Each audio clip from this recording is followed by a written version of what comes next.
The Crypt interviews in association with Mayo Leisure Point Castle Bar.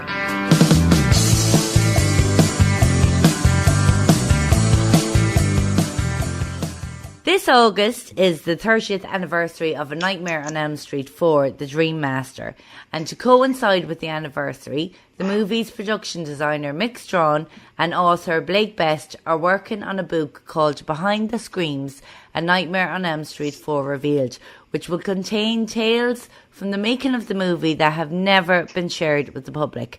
And Blake joins me on the show now to tell me more about the project. So thanks very much for taking the time out today to talk to me. Absolutely. It's my pleasure. Well, firstly, could you tell listeners a bit of background about yourself?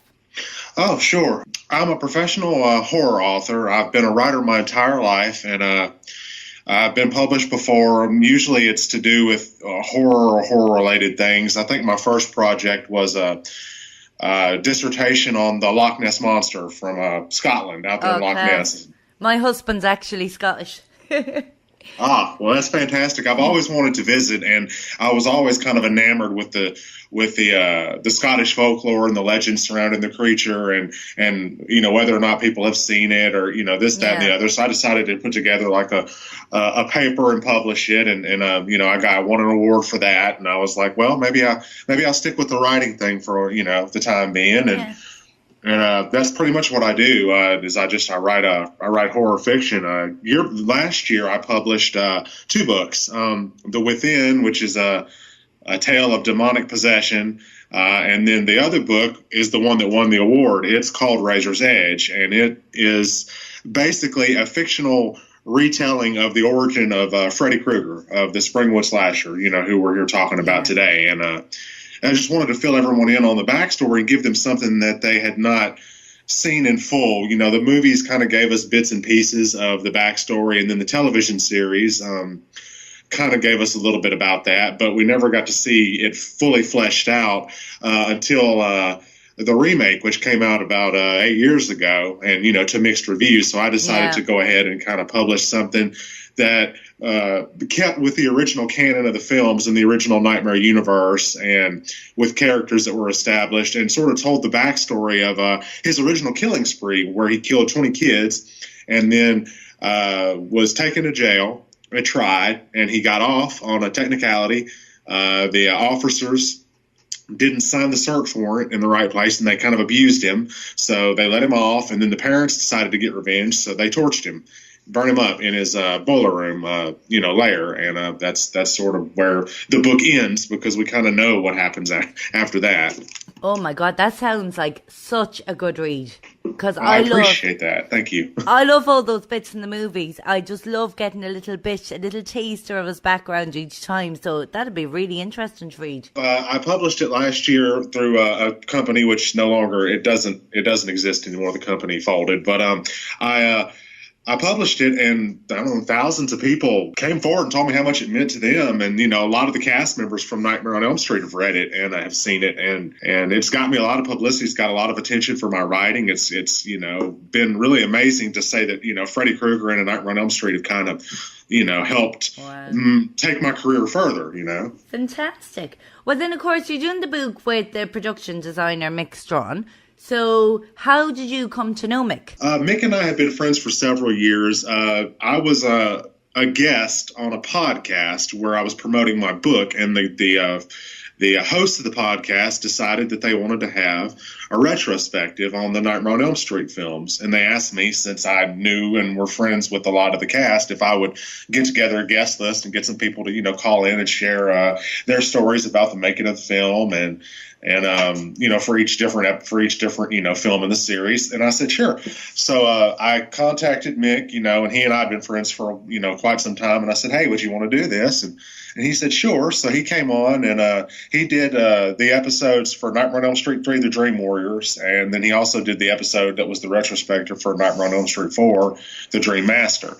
And ever since then, we've been friends. We do the conventions together, the horror conventions. We did one in 2016 in Las Vegas, where we were both inducted into the Hall of Horror in Las Vegas by Paul Casey. And for our contributions to the Nightmare on Elm Street mythology. And I had no idea I was going to be inducted for anything. Nick and Nick Benson, who also worked on Nightmare 4 as special effects, they knew, and I had no idea. So I got there, and they asked me to moderate a panel and be a guest, and do a book signing. And then I realized I was getting inducted right as it was happening, and I was just blown away. I couldn't believe it. But they were very gracious to include me in that, and it's really nice to be able to say that I'm a part of the Nightmare on Elm Street mythology and a part of the history. So. Wow, that's fantastic. As a fan, that must have been just amazing for you. Oh, it was. It was a little unnerving at first because I go to this convention and, there's 20,000 people there, and I'm like, oh,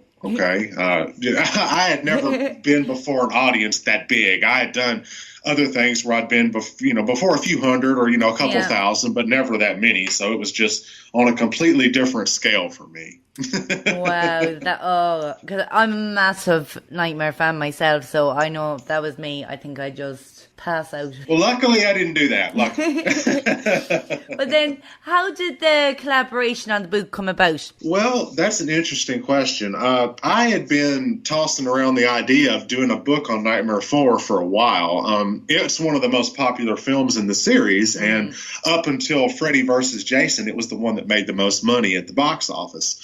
So I knew it was popular, and I kind of tossed the idea around at each convention that I was a guest at. I talked to people from Nightmare 4 and Robert Englund and all the others and asked them what they thought about it. And everybody seemed to really like the idea, and a few of the special effects and production people were like, why don't you do that? And I was like, well, I'll sit and I'll think about it. So I started another book, Beneath, which is about the Loch Ness Monster. I started that book, and then I kind of got to playing around with the idea again about doing another book and kind of asked some more people. And then December 13th at almost midnight, Mick called me and said, hey. And I was like, hey. He said, how would you feel about doing a Nightmare on Elm Street 4 book, you telling the story, behind the scenes with me? And I was kind of just blown away that he asked. And without hesitation, I said, sure.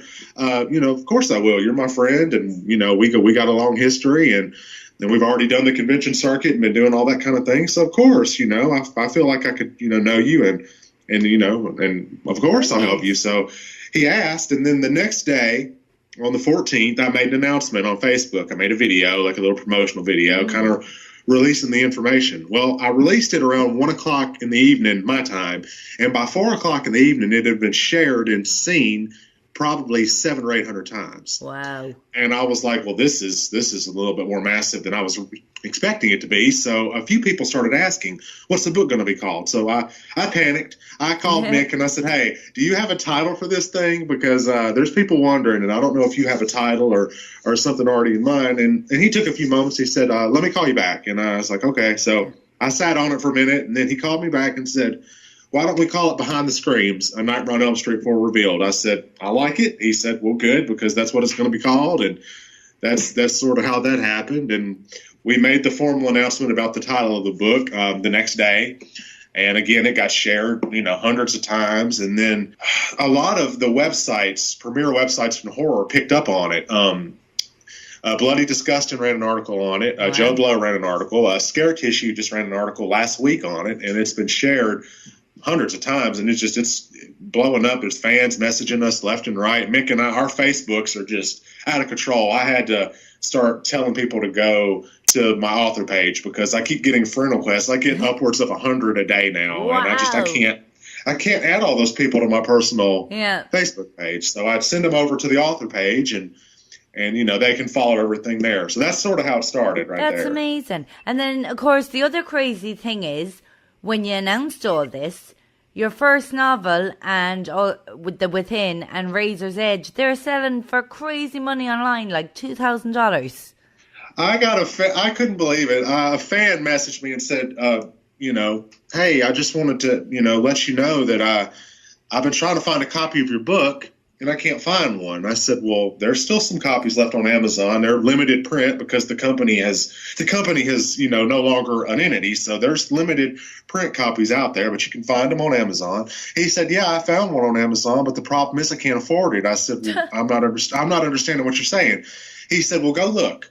if you would, please, and take some time away from your book and go look. I said, okay. So I went and brought up a search engine and typed it in, and somebody had bought a copy for $2,013 and was selling it for just about the same amount of money. And then a bunch of other people were trying to buy copies, and they were $1,000, $2,000, $3,000, and I didn't know what to say. So I got back in touch with him a few minutes later and said, the best I can do is tell you to try to find a copy on eBay, or you can buy a limited digital copy. I've got a couple of those on that I can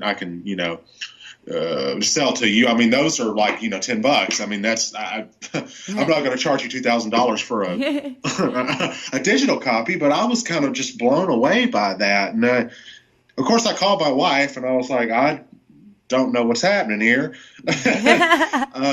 She said, well, apparently it's then probably the news of your announcement. I said, well, that'd be the only thing I can think of. I mean, the book was a good seller, but it was not it was not selling for $2,000 a copy when we put the thing out, let me tell you. Well, fair play. That's fantastic. So it is. So then what can people expect in Behind the Screams? They can expect a lot of stories, a lot of situations, a lot of tales that they've never heard, and I really legitimately mean that, because as close as I am to the Nightmare cast, and as many of these things as I do, many of these conventions, as many of these things that I do, I've learned a lot of the stories. But there were some that are in this book that I didn't know. And I've been a fan since the very beginning. Robert Englund and I have been pen pals since 1996, when I was a very, very small child. I'm showing my age there. But yeah, it's ridiculous. Like the amount of stories, and there's going to be some photos, behind the scenes photos that have never been seen. And we've got a fantastic lineup of people who have contributed, many of whom I've met over the course of getting my first book published, like Steve Johnson, who did the Death of Freddy in Nightmare 4. He also did The Abyss. He did The Howling. He did all these other great films, Dead Heat. He did the effects on Pet Sematary 2. He did Storm of the Century. He created Slimer for the Ghostbusters. So he's got a very, very long and arduous reputation. He contributed, and then a lot of others. Mick, his stories are there. Bart Mixon, a lot of the production crew, a lot of the special effects crew, a lot of people that were producers, people that were, engineers, people that were involved in all kind of different facets, because everybody knows, and this was the pitch for the book, everybody knows what went on in front of the camera. We've seen the movies 1,000 times. We can quote all the dialogue, and we know what happened in front of the camera, but how many people actually know what went on behind the camera? How many people know what led to the making of this great film? And that was the story that we wanted to tell. Well, I had Mick on the show before, and I think for the whole interview, all I did was laugh, because he was just telling me so many funny stories. So I can only imagine what the book could be like. Fans will absolutely love it. Oh yeah, Mick is one of the best production designers in the business, and his talent for creativity is only matched by his sense of humor. He is one of the funniest people I've ever had the privilege of calling a friend. And I've, had dinner, had drinks with him, and it just gets out of control. He should be a comedian. He should. 100%. Because when he was telling me he was going to do a podcast and all that, I said, Mick, people just love that, because it would be just like a comedy show. Oh yeah, it's called Dream Warrior Review. I actually follow it on the Podbean and some of the podcasting apps that I have, and it's amazing. He and Kurt Thomas really just blow it out of the water, and he tells a lot of really good stories. He's got a little segment called Story Time with Mick Strong, where he sort of tells little stories about his work on other films, and of course on Nightmare and some of the other stuff. And it's a lot of fun. It's a great podcast. Brilliant. And then the other thing is, I'm sure a lot of people wonder, will Robert Englund be making any contribution to this book? I haven't talked to Robert about it. I'll have to. I can't really say much on that right now. I would love for him to do it. When we did our convention appearance, Mick and I at Scarefest, I was invited, and I kind of did like an impromptu book signing and all that. And I happened to see, I went and saw Robert and spent time with him. And And he was like, Blake, it's good to see you, so what about the Nightmare book? And I was like, Rob, your guess is as good as mine, Robert. I don't really know where we're going with this thing now, but he is amazing. I would really like for him to contribute. Robert and I have been friends for many years, and his loyalty to the fans is just second to none. The Nightmare, all of them, all the Nightmare cast and crew are so loyal and receptive to their fans. They make you like them even more. And I never thought it was possible to like them even more. But they got together and signed a glove for me for my birthday. My wife and I went, and they all signed a glove for me. And I've got a bunch of screen use props and a bunch of stuff in my office. And I took some stuff with me there so they could sign it. And it was so weird. I handed Mick handed the glove to Robert. Robert signed the glove, handed it back, and then grabbed me and hugged me. And just held me. And I'm 6'4". I'm a big guy, and Robert is about 5'10". So I was kind of blown away. I was like, thank you, Robert. He's like, I love you, man. You're doing a good thing here, and I'm glad to see you. And I was like, well, I love you too. Yeah, he's great. He's awesome. Now then, where online can people keep up with any updates on the book? They can visit right now. We're in the process of creating a Facebook page for the book. We haven't done it yet, but we're kind of building the templates for that. So where they can find info is they can go to my author page, which is facebook.com/Blake Best Horror.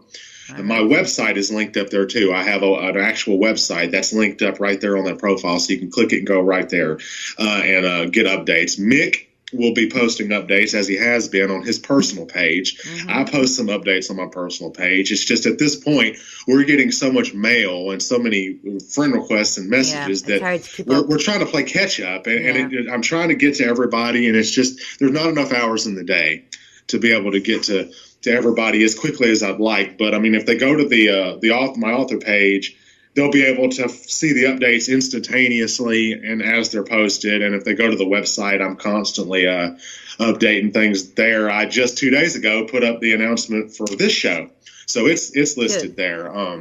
So they can find all that stuff there. But they'll be able to just keep up with it there. And the minute that we come out with the Facebook page and get it active, I'll let you know, and I'll let everyone else know, and then we'll be posting links and things like that for you to follow it. Excellent. Well, I tell you, Blake, I'm really looking forward to the book because, as I said, I'm a massive Elm Street fan myself, so this sounds like it's going to be amazing. So I wish you guys the best of luck with it, and thanks so much for your time today. Oh, you're very welcome. It was a pleasure. Thank you so much for having me. The Crypt interviews in association with Mayo Legend Point Castle Bar.